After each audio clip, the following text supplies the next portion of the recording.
Two identical billiard balls strike a rigid wall with the same speed but at different angles and get reflected without any change in speed. As shown in figure, what is the direction of force on the wall due to each ball? The ratio of the magnitude of impulses imparted to the ball by the wall. Figure को मैं इस copy पे draw कर रहा हूँ। ये एक वाल हो गया, मान लो ये फर्स्ट वाल हो गया, ये सेकेंड वाल हो गया। Okay, in case of first वाल, ball strike the wall normal to the surface and rebound with the same speed. In the second figure, ball strike the wall at an angle of 30 degree with the normal. ध्यान से देखो, with same speed, यानी कि दोनों case में same speed से ball wall को strike करता है। फर्स्ट केस में नॉर्मली स्ट्राइक करता है, अर्थात यहाँ पर थीटा इजकल टू 0 हो गया, और इस केस में थीटा इजकल टू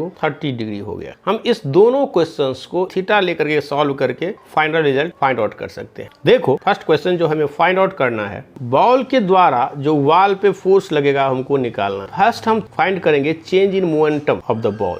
देखो, बॉल का जो इनिशियल मोमेंटम है उसके दो कंपोनेंट हो जाएंगे, P I X P I Y. इस फिगर में minus P cos theta I cap minus P sine theta J cap. Okay, और जब ये रिबाउंड हो जाता है तब इसका जो फाइनल मोमेंटम होगा वह हो जाएगा, फाइनल मोमेंटम का एक्स कंपोनेंट और फाइनल मोमेंटम का वाई कंपोनेंट। इतना जो होगा इसको हम लोग रिप्रेजेंट करेंगे P cos theta I cap minus P sine theta J cap. देखो, हमने इस फिगर में एज्यूम्ड कर लिया है कि ये जो लाइन है ये एक्स एक्सिस, ये वर्टिकल लाइन हो गया हमारा वाई एक्सिस। अब इस हिसाब से हमने यहाँ पर कंपोनेंट ले लिया। तो जैसा कि जानते हो कि चेंज इन मोमेंटम बराबर P F minus P I, तो यहाँ पर पी एफ का मान देखो क्या है, P cos theta I cap minus P sine theta J cap, अब minus initial momentum minus P cos theta I cap minus P sine theta J cap. जब इसको सॉल्व करोगे तो हम लोग चेंज इन मोमेंटम जो हमें प्राप्त होता है, ऑब्टेंड होता है, वो बराबर हो जाएगा 2p cos theta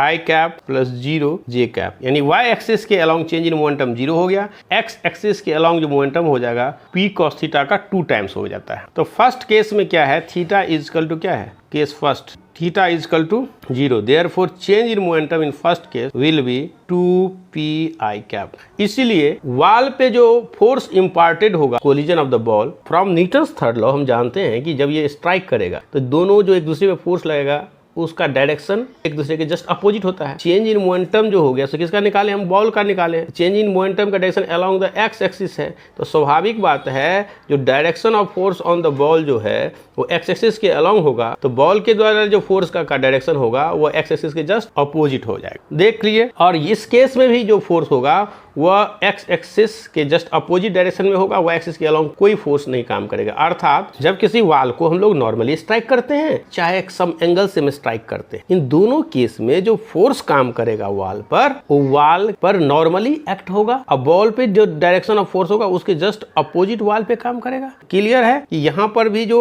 second case में भी जो फोर्स काम करेगा by the ball on the wall, x axis के जस्ट अपोजिट काम करेगा। समझ रहे हो बात को? अब यहाँ पर और गौर से देखना है हमें कि जो इम्पल्स होगा, impulse actually change in momentum होता है। इम्पल्स क्या होता है? चेंज इन मोमेंटम होता है। अब देखो, दोनों केस में जो इम्पल्स हमें प्राप्त होगा, तो इम्पल्स बराबर हम जानते हैं चेंज इन मोमेंटम। तो फर्स्ट केस में चेंज इन मोमेंटम कितना हो जाएगा, 2p हो जाएगा मैग्नीट्यूड ऑफ मोमेंटम, और सेकेंड केस में जो चेंज इन मोमेंटम होगा वो कितना हो जाएगा, 2p cos theta, p cancel हो गया, 2 कैंसिल हो गया, और थीटा इज 30 डिग्री, तो हम जानते हैं कॉस 30 डिग्री का मान √3/2 होता है, तो 2/√3 हो गया। इम्पल्स का जो रेशियो होगा वो 2:√3 होगा फर्स्ट और सेकंड फिगर में। हमें लगता है आपने क्वेश्चंस को समझा होगा। बहुत बहुत धन्यवाद, फिर मिलते हैं नेक्स्ट वीडियो में। ओके।